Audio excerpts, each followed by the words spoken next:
ನಾನು BK free ಕ್ಲಾಸಸ್ಸಿಂದ Bahubali sir ಮಾತಾಡೋದು. ಈಗಾಗಲೇ ಅಗ್ನಿವೀರ್ ಜೆ ಡಿ ಸಂಬಂಧಪಟ್ಟಂತೆ ಮಾಡಲ್ ಟೆಸ್ಟನ್ನು ಬಿಟ್ಟಿದ್ದರು ಆಫೀಸಿಯಲ್ಲಿ.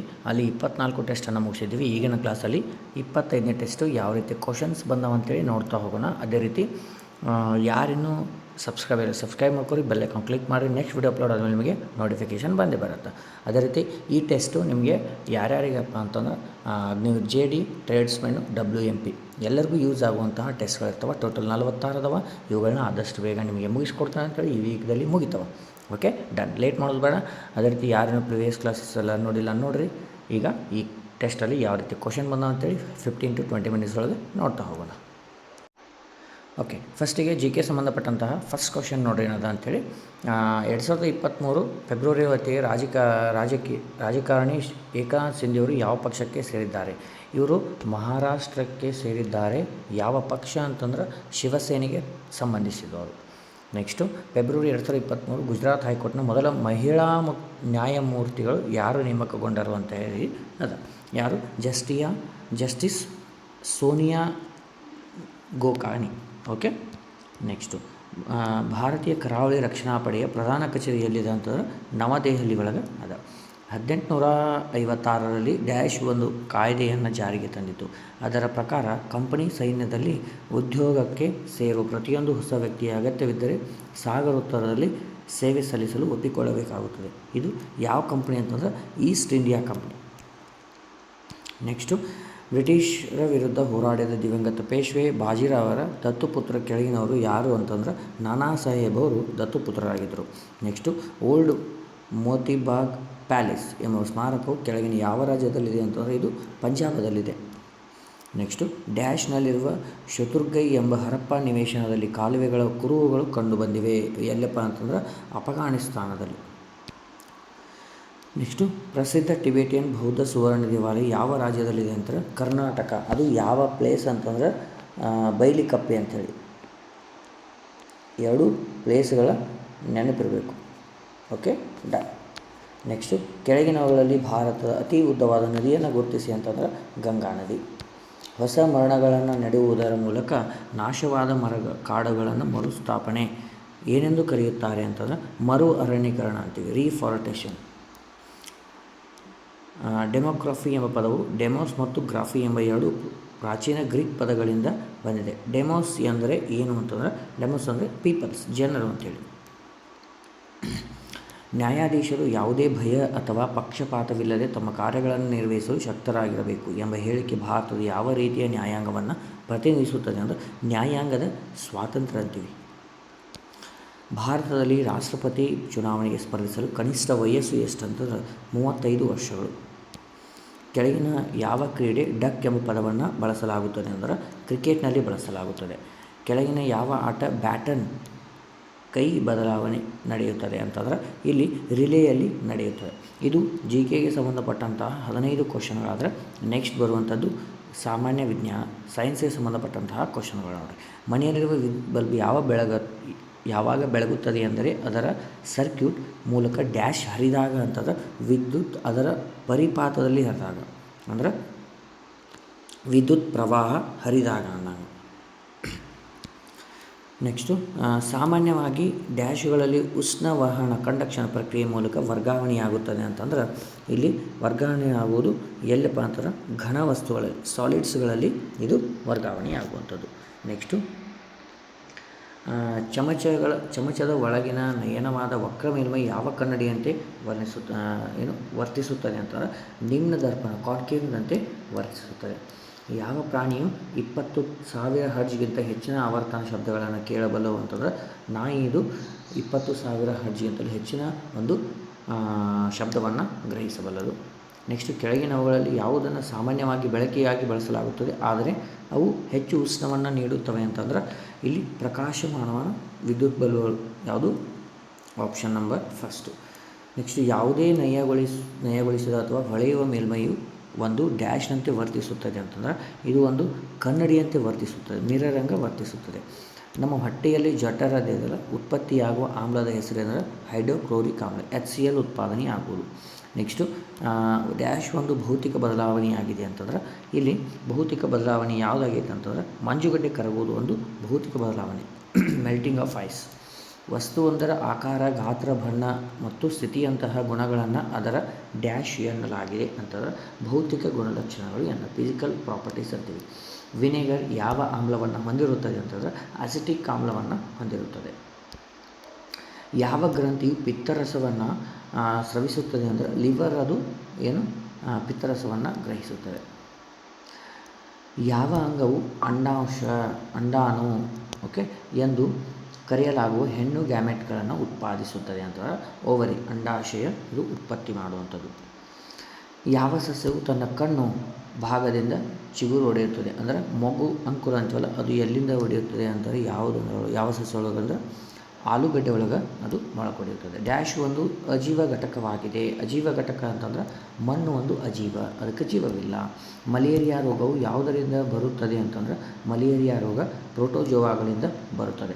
ಇವು ಸೈನ್ಸಿಗೆ ಸಂಬಂಧಪಟ್ಟಂತಹ ಪ್ರಶ್ನೆಗಳು. ಇನ್ನು ನೆಕ್ಸ್ಟು ಮ್ಯಾಥ್ಸ್ಗೆ ಸಂಬಂಧಪಟ್ಟಂತಹ ಪ್ರಶ್ನೆಗಳು ಯಾವ ರೀತಿ ಅದಾವ ನೋಡ್ರಿ. ಫಸ್ಟ್ನೇದು ನೋಡಿರಿ, Z = 1, Y = 2, Z = -1 ಆದರೆ XY - XZ ಎಷ್ಟಾಕತಿ ಅಂತೇಳಿ.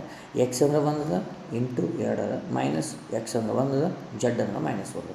ಇಲ್ಲಿ 2 ಮೈನಸ್ ಇಂಟು ಮೈನಸ್ ಪ್ಲಸ್ ಆಗುತ್ತೆ. 1 into 1 2 + 1 3. Option number 4 is right. 37.04 metre ಉದ್ದದ ಬಟ್ಟೆಯನ್ನು 12 ಸಮಾನ ಭಾಗಗಳ ಕತ್ತರಿಸಿ ಪ್ರತಿ ಭಾಗದ ಉದ್ದ ಅಂದಾಗ ಅದನ್ನು ಡಿವೈಡೆಡ್ ಬೈ ಮಾಡೋದು. 37 / 12 ಅಂತಂದಾಗ ಇದನ್ನು ಸಿಂಪ್ಲಿಫೈ ಮಾಡಿದ ಮೇಲೆ ನಿಮಗೆ ಬರುವಂತಹ ಉತ್ತರ ಎಷ್ಟು ಬರುತ್ತಪ್ಪ ಅಂತಂದ್ರೆ 2.67 ಬರುತ್ತೆ. Okay, 2.67 option number 2 is right.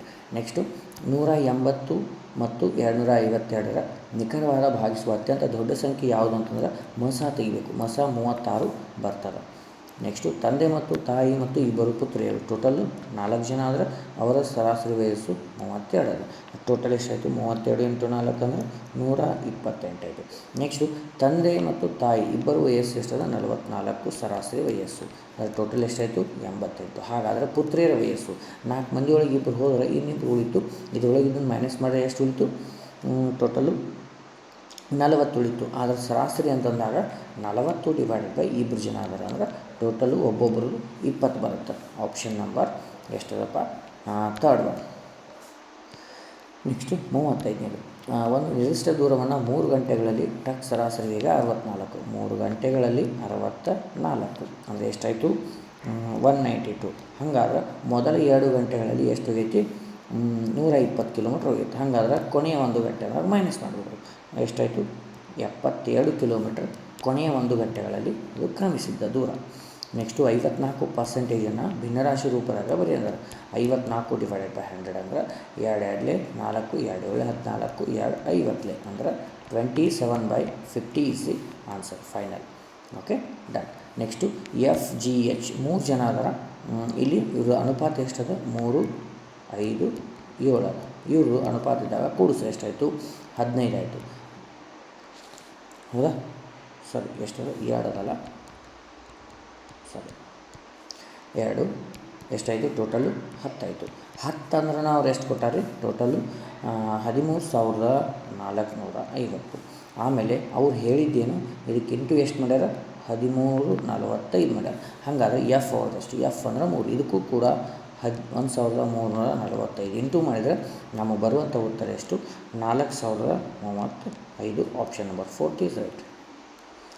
Next ನೋಡಿರಿ, 4 ಪುರುಷರು 5 ದಿನಗಳಲ್ಲಿ ಒಂದು ಕೆಲಸವನ್ನು ಪೂರ್ಣ ಮಾಡಿದರೆ ನೆಕ್ಸ್ಟು ಅದೇ ಕೆಲಸವನ್ನು 2 ದಿನಗಳಲ್ಲಿ ಪೂರ್ಣಗೊಳಿಸಲು ಎಷ್ಟು ಜನರು ಬೇಕಾಗುತ್ತಾರೆ ಅಂದಾಗ ಎಕ್ಸ್ ಎತ್ಕೊಂಡ್ರೆ 2 ಈ ಕಡೆ ಡಿವೈಡ್ ಆಗುತ್ತೆ. x = 4 × 5 / 2 ಆಗುತ್ತೆ. 2 1 2 2 5 2 ಎಷ್ಟು? 10 ಜನರು ಬೇಕಾಗುತ್ತಾರೆ. Option number 3 is right. Next 39. Shanta ಎಂಬುವರು 3,50,000 ರೂಪಾಯಿ ವಾರ್ಷಿಕ 12ರಿಂದ 3 ವರ್ಷಕ್ಕೆ ಬಡ್ಡಿ ಆದರೆ 3 ವರ್ಷಗಳ ನಂತರ ಒಟ್ಟು ಮೊತ್ತ ಕೇಳ್ಯಾರ ಅಂತಂದ್ರೆ 3,50,000 ಇಂಟು 12 ಇಂಟು 3 ಡಿವೈಡೆಡ್ ಬೈ 100. ಇದೇನು ಬಡ್ಡಿ ಬರುತ್ತೆ ನಮಗೆ. ಹೌದಾ? ಬಡ್ಡಿ = ಎಷ್ಟು ಬರುತ್ತೆ? ಟೋಟಲು 1,26,000 ಬಂತು. ಇದು ಬಡ್ಡಿ ಆದರೆ ಮೊತ್ತ ಅಂದಾಗ ಇದಕ್ಕೆ ಅಸಲನ್ನು ನಾವು ಕೂಡಿಸ್ಬೇಕು. ಟೋಟಲ್ ಅಂದರೆ ಎಷ್ಟು ಬಂತು? 4,70,000 6000 ಟೋಟಲ್ ಅವರಿಗೆ 3 ವರ್ಷಗಳ ನಂತರ ಬರುವಂತಹ ಒಟ್ಟು ಮೊತ್ತ.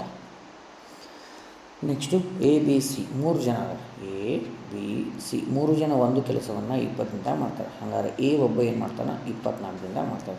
ಆವಾಗ ಬಿ ಮತ್ತು ಸಿ ಎಷ್ಟಿಂದ ಮಾಡ್ತಾರೆ ಅಂತ ಕೇಳೋದು. ಅಂದ್ರಾಗ ಈ ಮೂರೊಳಗೆ ಒಬ್ಬರನ್ನ ತೆಗೆದ್ರೆ ಇಬ್ಬರು ಸಿಗ್ತಾರೆ. ಇವ್ರ ಕೆಲಸ ಎಷ್ಟಾಗುತ್ತೆ 120, 26, 24 ಇದರಲ್ಲಿ ಮೈನಸ್ ಮಾಡಬೇಕು, 1 ಬರುತ್ತೆ.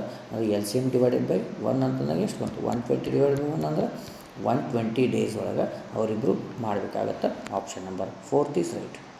ನೆಕ್ಸ್ಟ್ ನೋಡಿರಿ ಎಕ್ಸ್ ಪ್ಲಸ್ 1 ನೋಡಿರಿ ಏನದು x² + 1 ಡಿವೈಡೆಡ್ ಬೈ x².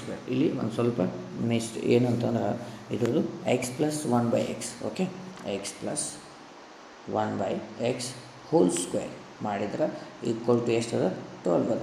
ಇದು ನಾವು a + b ಹೋಲ್ ಸ್ಕ್ವೇರ್ ಆಯ್ತು. ಈಗ ನಾ ಇದನ್ನು ಬಿಡಿಸಿದ್ರೆ ಏನಾಯಿತು x² + 1/x² ಇಂಟು 2 ಅಂತಂದಾಗ ಇದು 2 ಬಂತು. 12² ಈ ಕಡೆ ಮಾಡಿದಾಗ ಎಷ್ಟು ಬಂತು 144. ಇದು ಈ ಕಡೆ ಹೋದರೆ ಎಷ್ಟಾಗುತ್ತೆ ರೀ ಮೈನಸ್ ಆಗುತ್ತೆ. ಅಂದ್ರೆ 142 ಅಂತಂದ್ರೆ ನಮಗೆ ಇಲ್ಲಿ ಉಳಿಯುತ್ತದೇನು 2 ಆ ಕಡೆ ಹೋದ್ರೆ ಇಲ್ಲಿ ಇಂಟು ಅಲ್ಲ ಪ್ಲಸ್ ಹೌದಾ. ಈ ಕಡೆ ಹೋದರೆ ಎಷ್ಟು ಉಳಿಯಿತು x² ಡಿವೈಡೆಡ್ ಬೈ 1/x². ಅವ್ರು ಕೇಳಿದ್ದು ಕೂಡ ಅದೇ ಅದ. ಎಷ್ಟು ಬರುತ್ತೆ 142. 4 ಸರಣಿ ಬೆಸ ಸಂಖ್ಯೆಗಳ ಮೊತ್ತ 96. ಏರಿಕೆ ಕ್ರಮದಲ್ಲಿ ಎರಡನೇ ಸಂಖ್ಯೆ ಯಾವುದು ಅಂತಂದಾಗ 1ನೇ ಸಂಖ್ಯೆ ಬೆಸ ಸಂಖ್ಯೆ ಅಂದರೆ ಎಕ್ಸು, 2ನೇದು x + 2, ನೆಕ್ಸ್ಟು 3ನೇದು x + 4 ಹೌದಾ. Next x + 6. 4 ಸಂಖ್ಯೆಗಳಾದ ಸರಣಿ. ಓಕೆ, ಬೆಸ ಸಂಖ್ಯೆಗಳು. ಇವುಗಳ ಮೊತ್ತ ಎಷ್ಟದ 96. ಟೋಟಲ್ ನಮಗೆ x = ವ್ಯಾಲ್ಯೂ ಕಂಡುಹಿಡಿದ್ರೆ ಅಲ್ಲಿ ಒಂದು ಸಂಖ್ಯೆ ಸಿಗುತ್ತೆ, ಎರಡನೇ ಸಂಖ್ಯೆ ನಾವು ಆಮೇಲೆ ಕಂಡುಹಿಡಿಬೋದು. Okay, done. ನೋಡಿರಿ ಏನದ ಎಕ್ಸ್ಗಳು ಎಷ್ಟದಾವ 4 ಅದಾವ. 4x ಪ್ಲಸ್ ಸಂಖ್ಯೆಗಳು ಟೋಟಲ್ 12 ಆಯಿತು. ಈ ಕಡೆ 96. ಈ ಕಡೆ 4x = 96 ಒಳಗೆ 12 ಹೋದರೆ ಎಷ್ಟಾಯಿತು ಈ ಕಡೆ ಹೋದ್ರೆ ಮೈನಸ್ ಆಯಿತು ಹೌದಾ. 84 ಅಂದರೆ x = ಎಷ್ಟು ಬಂತು 4 2 4 1 x = 2 + 1 ಅಂದರೆ 21 ಬಂತು. ಈಗ ಎರಡನೆಯ ಸಂಖ್ಯೆ ಏರಿಕೆ ಕ್ರಮದಲ್ಲಿ ಎರಡನೇ ಸಂಖ್ಯೆ ಅಂದರೆ ಯಾವುದು x + 2 ಅಂದರೆ ಎಷ್ಟು ಅಂತಂದಾಗ x + 2 ಅಂತಂದಾಗ x = 21 + 2 ಅಂತಂದಾಗ 23 is the answer. Option number 2 is right. Next 43ನೇ ಪೂರಕ ಕೋನ 36 ಡಿಗ್ರಿ ಅಂದಾಗ 90 ಡಿಗ್ರಿಯಲ್ಲಿ ನಾನು 36 ತೆಗೆದ್ರೆ ನಮ್ಮದು ಪೂರಕ ಕೋನ ಎಷ್ಟದ 54 degree. Option number 3 is right. ಒಂದು ತ್ರಿಕೋನದ ಮೂರೂ ಬದಿಗಳು 4.5, 5 ಮತ್ತು 6.2 ತ್ರಿಕೋನದ ಸುತ್ತಳತೆ ಅಂತಂದಾಗ ಅವು 3 ಬೇರೆ ಬೇರೆ ಬಾಹುಗಳಾಗಿರುವ ಕಾರಣ 3 ನಾವು ಕೂಡಿಸಿದ್ರೆ ಅವುಗಳ ಸುತ್ತಳತೆ ನಮಗೆ ಸಿಗುತ್ತೆ.